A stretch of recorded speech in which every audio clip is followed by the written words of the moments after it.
What's good, y'all? Welcome to my review for this week's episode of Sword Art Online Alicization. This episode was fucking phenomenal. I loved this week's episode. The nostalgic Kirito and Alice was great, although I can hear the shippers from here. Oh god, I can hear them, dear lord. Oh man, that's going to be fun. That is going to be fun, but and it's interesting knowing that actually Alice is actually a bit of a tsundere. A bit of a tsundere. So that's going to get probably. Who knows? Maybe which. Although I won't lie, I'm going to be curious how this is going to go with Yujo because he's got a big between Alice and Rona. So that's really interesting.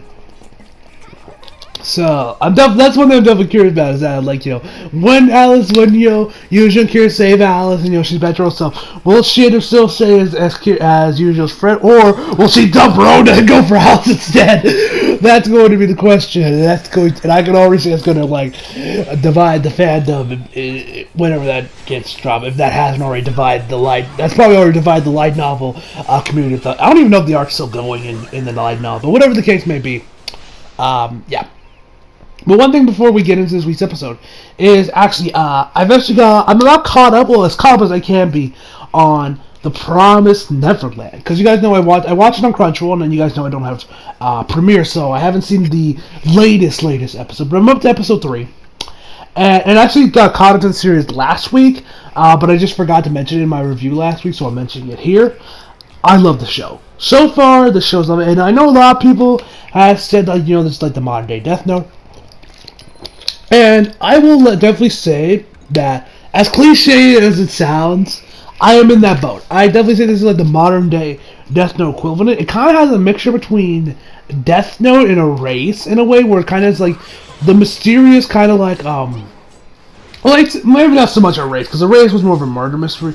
This is kind of like Death Note, where it just has this overall just mystery and this just overall mysterious vibe to it. That's kind of what the Promised Neverland is. If you guys have not seen The Promised Neverland, definitely go give it a watch. It's a damn good show, and I can already tell I'm going to love this season when it goes out. Maybe, who knows, maybe when season 2 drops, I might actually review it.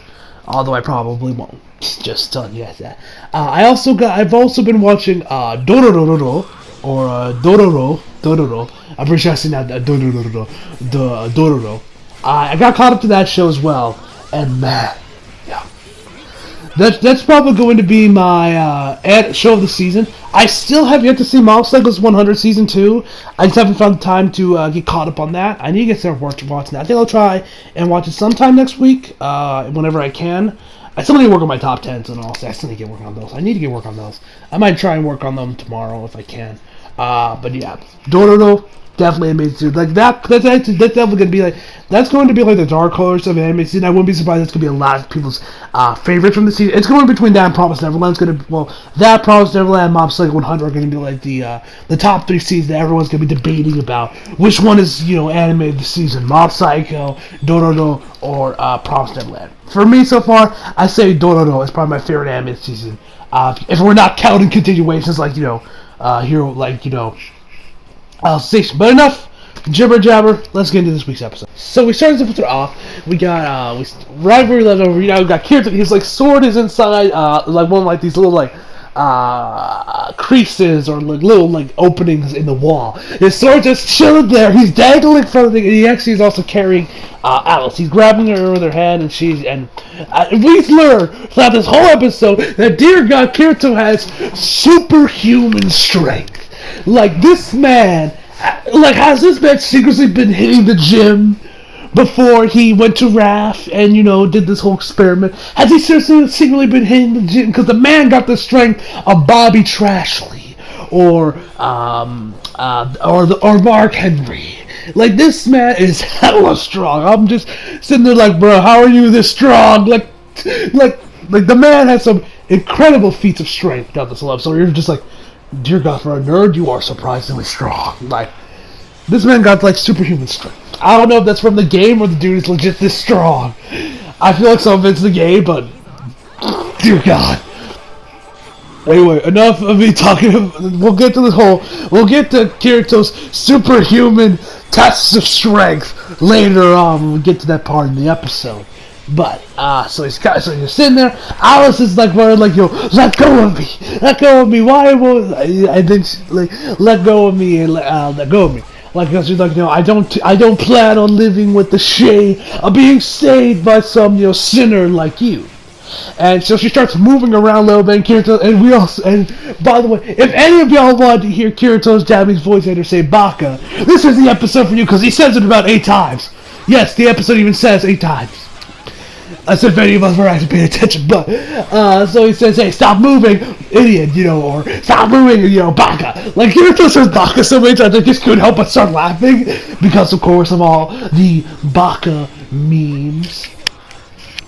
So, this was if any of y'all want to hear Kirito, Japanese voice actor say Baka, this was the episode for you, ladies and gentlemen. Anyway, so, he's like, stop moving, you're a integral knight, tells him, hey, you're still inside, he's still gonna go over the administrator, and isn't it your job as an integral knight to stop him? And so, isn't, survival by anything necessary being the top priority on your list? And it's just like, alright. You bring up some valuable points, so, why then won't you let me go? What reason can you find that's less tolerable than death? Or, I forgot the exact phrasing she used, so, Kirito says, is like, they cut off the end, the OP starts, which, oh my god, I love this OP. So much. And, I won't lie to you guys, low-key, I might actually do an episode reaction to next week's episode. I'm legit considering it, just because of the scene that plays in the OP of the fight that's going to happen. It seems very interesting, and I think I might actually do an episode reaction to it, guys, next week. I think I might actually do a reaction to that, so, look forward to that next week, because I think I'm actually going to do it. I legit think I'm going to actually do it, so, yeah, my first ever SAO Alicization episode reaction. Yeah, it's been a while since I've done that one for an episode reaction to a series. I mean, I've done a couple for Dragon Ball Super Reds I've been reviewing on tonight, but for like the main series I've been, y'all actually give a shit about, the series I review subbed, I haven't done one since Hiroaka Season 3. So, since like in the last couple episodes of Hiroaka Season 3. So, yeah. That's gonna be interesting. That's gonna be interesting. So, yeah. Quick, anyway, enough for me rambling. Anyway, so, and then then after the godlike OP ends, which, oh my god, I love that OP. Enough of me talking about the OP. Anyway, so, right after that, Kirito explains why they have done this. And, we're here, we are not sinners. We are here to go after the administrator. We do help protect the people against the Dark Terror. Which I was at first like, wait, what? The Dark Territory? Wait, do y'all even really care about it? You're just telling it so Alice, doesn't kill you. And then, we had these flashes of what happened a few weeks back, of course, of Cardinal. And then remember, oh yeah, Cardinal was gonna hit the reset button if Kirito didn't find some way to save Alicization of the underworld. I forgot about that. So after that, and then he gets to the reasoning on why'd you cause the greatest taboo? Why did you bring out your sword and call us bloodshed? Why did you break the greatest taboo? Of course, referring to what happened to Humbert and Rios, or whatever. Whatever the hell the other fucker's name was. Rios and Humbert, there we go. On the Academy was because, and they even replayed clips from the episodes. I was like, oh dear God, come on, don't make me rewatch this, please. I don't want to rewatch this. I had enough. The episode gave me enough trauma to last a lifetime. I don't need to relive by this PTSD. Okay, I don't need to relive this shit. They said, of course, now the taboo index said that the taboo index was wrong, and the Cardinals, that, the taboo index and, the gods were wrong, because there wasn't directly stated, hey, rape is bad, you cannot commit rape or sexual assault, sexual harassment, any of that. Of course, the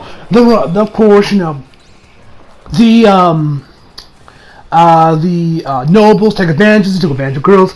Replayed, now they didn't go all the way, they're supposed to just show them, kind of undressing them a little bit, which, out of the whole episode, I'm glad they picked those scenes, and they just go straight to, the really heavy stuff, where I'm just sitting where I just start cringing like crazy when I saw that episode, but, yeah, so, anyway, So anyway, as I was saying, because of that, of course, they had to step in, and then she's like, of course, Kira tells them, how, that they failed, that they did this whole thing, and that, who creates these laws? Is it the gods having their, we are, and then Kira takes little tears in his eye, and he's like, tell me then, integral knight, am I in the wrong? I forget the word, but he's like, tell me, what did I do was right, or tell me, is that, illegal, that what they did was illegal, tell me that wasn't a bad thing they did, and, he's screaming at her, and the tears kind of, land on her, but it kind of just slip off,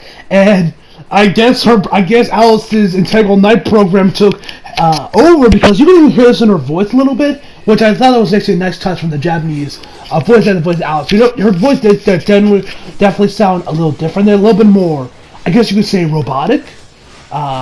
In that scene, you could. I don't know if I was the only one that noticed it. Maybe if you guys picked up on that, or if I'm just I'm just overanalyzing it. But I like that was actually kind of so touch where she's like, law is law. And what happens, what stay in the taboo index is stay in the taboo index. Everything else is fair game, essentially.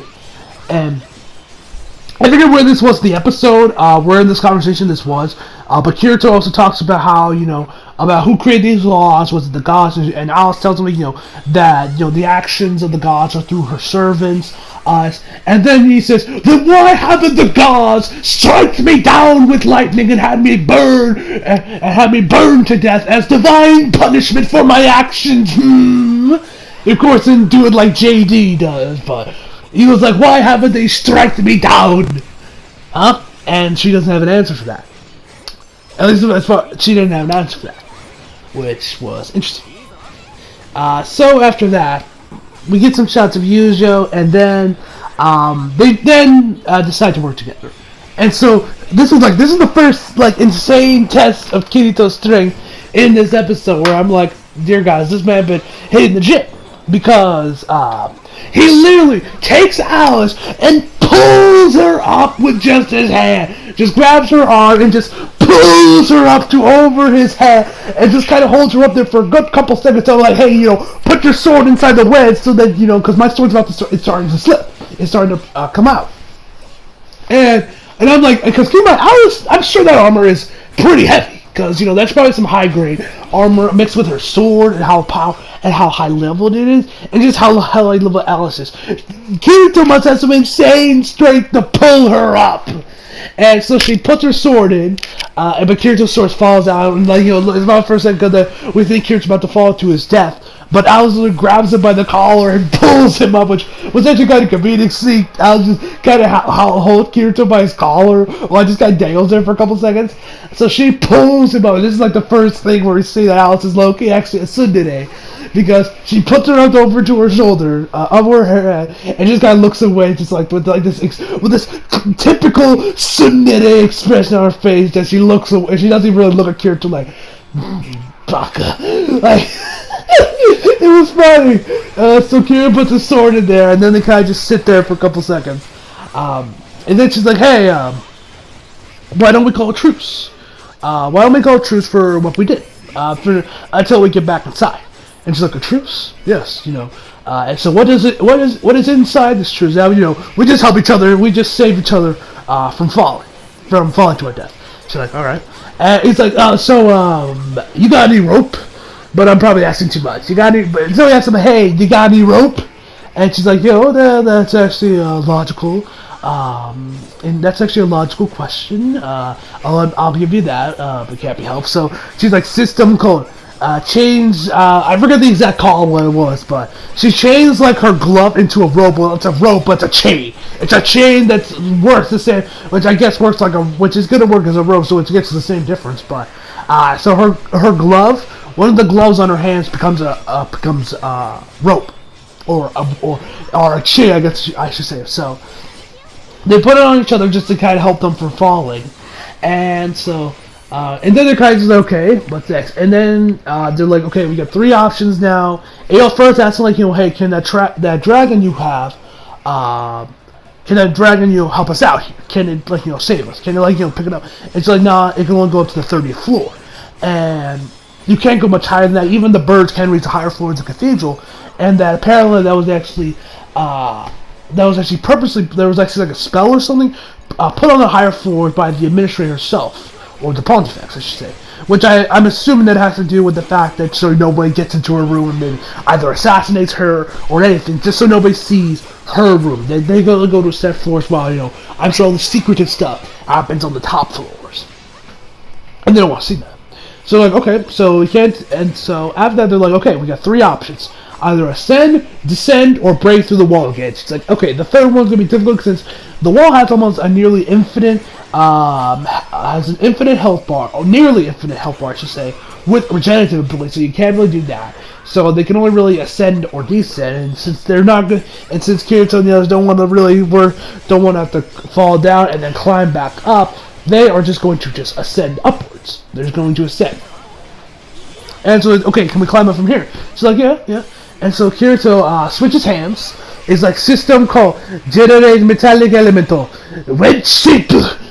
And like this wedge appears in his hand. So he puts it in the wall. And I thought Kirito was going to just start climbing like that.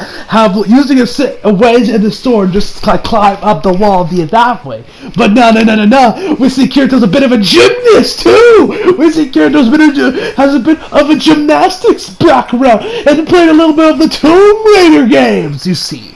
Because he puts it in the wall and then just swings upwards. And then at the top where it actually looked like even his animations when he went up there was very Lara Croft-esque, like old school Lara Croft, like, you know, from the earlier games. It kind of had the same feel where she kind of like goes up in the top, slows down, and then goes and then kind of. It had a similar animation. If any of you guys have played the earlier Tomb Raider games, you could probably see where I'm coming at. But when Kirito gets to the top, he kind of like just stops and then maneuvers down onto the wedge, and he just kind of just sits there. Surprisingly, the wedge is still holding on, so that thing must have hella good string. So he's just kind of sitting there. I was like, hey, you're okay there? He's like, yeah, I'm fine, I think. And there was actually an earlier scene where Kirito looks down, and, you know, he looked down, he's just like, oh shit. He's like, oh shit. Because, you know, he's so high up. And then he does it again. Goes up to it, like, he got about 2 rods upwards, and they're like, okay, Alice, time for you to do it. And oh my god, this scene had me die. I was laughing like, this scene had me laughing. This scene had me good. So she goes up. So then she's just sitting there. Kirito's up too, and so okay, it's time for you to do it. And she's like, "That's impossible." So then Kirito says, "What? What did you say over there? I couldn't hear you. You're not speaking up a bit." It's I said that's impossible, Baka! She didn't say the Baka part, at least not.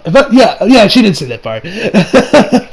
Anyway, so after that, and then it's like, you know, it's just like, I've never been in this kind of situation. Or like, this is when she went full blown Tsundere, and I just couldn't help but start laughing. So it's like, I've never been in this situation. This is the first I've been in a situation like this, and I'm maybe embarrassing myself, but this is all I can do is just dangle from here. And Kira's like, and right before she actually said, you know, after she said fine, like, Kira's like, yeah, I mean, this ain't the easiest thing, but surely someone of your stature can hoist up their own body. But she says, you know, since I've never been in this situation before, I guess because she doesn't believe in herself, maybe she has a fear of heights, or she's just like really scared. I don't know what the exact reasoning is, but she said, excuse me, that this is all she can do is just, hey, she can't, for some reason she just cannot do, like, you know, the whole spinning thing like Kirito does. Why? I don't know, maybe because her armor is too heavy and she can't hoist herself up. Maybe she's just so embarrassed that she can't do it. Maybe she doesn't have the confidence in herself to do it, or maybe she's just scared and she's just cowering in fear. Maybe she's just like, you know, taken over by, that she's just taken by fear and she just can't do it. I don't know what the exact reasoning is, but I couldn't help but start laughing because of that. And Kirito's there, alright, then I'll pull you up, and she's like, I appreciate that. I couldn't help but start laughing again. And so Kirito starts pulling up on the chain And right before Kirito, I guess she was just starting to pull on her, Alice pulls down. Oh, actually, right before that, our boy Kirito spreads out his legs, spreads them out a little bit. He gets to give him some little bit of extra. And I was like, oh dear God, please don't fall off, Kirito. And I'm surprised this witch held up for as long as it did. Kirito was like legit spreading out his legs a little bit. Gets to give him some more leverage or whatever to help pull her up. So then he hoists and he pulls her up. Actually, right before that, she, right when Kirito starts pulling, takes out her sword, and Kirito's like, whoa! And then he's like, and then he said back forward a little bit, but doesn't full blown like fall off. He's like, whoa! And then he just starts pulling her up, all of her moments. I'm like, dear God, Kirito, have you been secretly hitting the gym without our notice, or has Ala? Why are you this strong, brother? How are you able to lift this woman up this high? Bro, you secretly been hitting the gym, but without our knowledge, man. Have you, been exercising, working, hitting them weights? This was the next big test of strength for Kirito. Or maybe this was actually, this was the next big test. I'm just like, how the hell are you so strong, Kirito? So she pulls her up, and then they do it from there. They keep going up the rod. Before we then cut over back to Asuna and the doctor, I forget her name.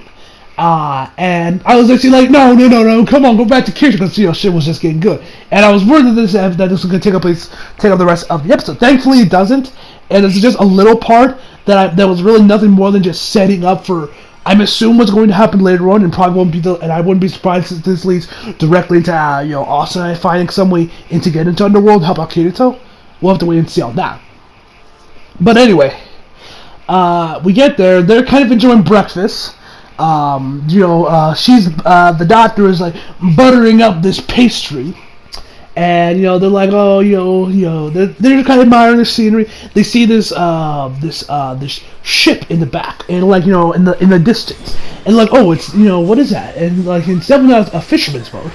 Could it be a warship? It's pretty big. And then this random dude that I'm assuming is like works security there. I'm assuming he works security there at Raft. Says, hey, hello, Miss Yuki, hello, Doctor, introduces himself, and then he says, that there's actually no warships in Japan, that's just actually an escort cruiser. Then the dude goes on about the particular ship it is, and everything, he just starts learning out about it. And Asuna looks out, and then she notices that the boat is like changing course or moving. Me personally, I didn't notice the difference at all of the ship's direction or what it was doing. But Asuna noticed it. Then the dude noticed it, and then he called it in. Said, "Hey, weren't they supposed to escort us till like 1200 hours tomorrow?" And then he's like, "Okay, excuse me, ladies, but I have to go." So they leave, and they're like, "Oh, what the hell was that? I wonder what that's about." I don't know. And then we end Asuna's part of the episode with her like putting her fork into this tomato, and this tomato ain't budging, by the way. Her fork is not going through the tomato, just kind of keeps going lower and lower and lower and lower. It's the tomato ain't budging. We then get back to Kirito. It's now sunset, which, okay, it was like daytime. It was like it was like broad daylight when Kirito starts. So this man has been doing this for a good at least 5 hours. Like 3 to 5 hours, Kirito has been like getting out these wedge shapes and climbing up. Like, how the hell this man isn't dripping with sweat and tired as hell is beyond me. I know this is a video game, but for God's sakes, I mean, this is based more on reality than the VR MMOs like Alicization, like SAO or GGO or Alfheim. So you think, and especially Kirito said when he got stabbed with the goblin that it felt far worse than he ever got hit. So you think the man would be sweating like crazy unless the man has been doing hella cardio off screen that we are unaware of. So anyway, Kirito then gets up and he's about to trying to summon another one of the wedges. It doesn't work because his magic probably has been run dry from constantly doing this, and and also doing that takes a lot out of your magic, and it's getting daytime, it's getting dark out, so we need to fix this up. We need to do this. We need to find some way to hopefully find somewhere more stable so that we can rest, because it's too dangerous for us to keep climbing when it's nighttime. And then Kirito knows up there that there's like this little pillar, or this little platform on top of where they are that has some decent range on, so that's where they can sit down. That's where they can rest and sleep at night. So that and then try again the next morning. So, but like, man, it's high up. We need at least 2 more rods to get up there. And she's like, and Alice says, 2 more rods? All right. And so then she changed her other glove into 2 more rods, hands them over to Kirito, and he's like, all right, thanks. Puts one up there, goes up there, pulls up Alice, and then we notice that there's actually like these gargoyles on top of them with some really creepy designs. Kirito's like, oh, those are some really creepy designs, huh? And then we find out these aren't gargoyles. These are actual creatures from the Dark Territory called minions. We find that out later on in the episode. And so they start coming out, and they start trying to get at Kirito. Kirito starts slashing away at them with his sword. Alice is just kind of cowering in fear, just like hugging against the wall. And these guys are coming at her. Kirito tells Alice to pull out her sword because these 2 more are coming right at her. She isn't. Then Kirito's like, fuck it. And then we see the biggest test of strength for Kirito. And I swear to God, this man has to be like David Dunn in terms of strength. Like, this man is hell strong. So he literally and so he's like, all right, counts up to 3, then grabs the chains and throws Alice all the way up to the platform, just hoists her up and just throws her there. And I'm like, oh my God, Kirito, what the hell? How strong are you? Have you been do you have some secret weight room in your house that we are unaware? How are you this strong? I was like, Nani? And so then, but I guess from whatever he did, he loses his balance, falls off. Alice ends up getting sent back because they're connected by a chain. Alice manages to grab Kirito by Kirito's chain and literally just throws him over to the platform too. But he hits the wall and then falls over. And so he falls down to the ground, and she's like, "Yo, you idiot! What the hell were you doing?" Over here, he's like, "I couldn't think. This was the best. This couldn't be hell. This was the best I could have done." And so they keep charging at them. We find a little bit more about the minions, how they're actually like these soulless creatures. I believe they were going out that their main goal is to go after souls, yada yada yada. And so they finish up the rest of these guys, and and right when everything is said and done, Alice says, I'm surprised how strong you are. I'm surprised at your strength. And I'm surprised at your swordsmanship, your style swords, like your sword style is different from everyone else. And she's like, oh yeah, and she goes on how he would make a big crowd at at like a carnival or something. And so, oh, have you been to one of those? I didn't expect that you would go there. She's like, nah, I'm going to them. I'm not like those nobles. And then she starts grabbing her head like, So it's almost like the memories of Alice, before she got kidnapped and got turned into a Tingle Knight, are starting to take over. We're almost going to take over, but I guess they weren't powerful enough. It wasn't strong enough for her to fully take over. And we end the episode there after we see there's some blood on Kirito from one of the minions, and she says, that's poison, so you gotta wipe it off. So Kirito's about to just wipe it off with just his sleeve, which, by the way, is black. Just like the blood, so it wouldn't really matter. But she's like, you idiot, do you not have a handkerchief on you? And he's like, no, why would I carry one? And so she's like, you idiot. Hands over one of her handkerchiefs and says, return it to me clean. And he's like, okay. And wipes off the blood. And that's where the episode ends. So, right before that, we see Yujo, he's climbing up the stairs. He's kind of thinking over what happened with Kirito and all. He's probably like, they're probably fine. They'll probably make up their way up the castle right now. So I have nothing to worry about.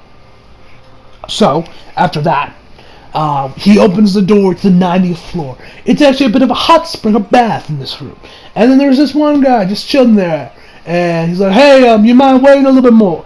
My body's so sore and tense from, fighting that dragon from here, so give me a minute. And that's where the episode really ends. So, overall, love this week's episode. I'm definitely curious on what this is going to be next week with Yujo versus this other guy. It's going to be interesting. So overall, I give this week's episode a 10 out of 10, guys. So hope you all enjoyed the video. Leave a like if you did, subscribe if you're new. Follow me on Instagram and Twitter if you like it. Links down in the description box below. And as always, come back for more. See you guys next time.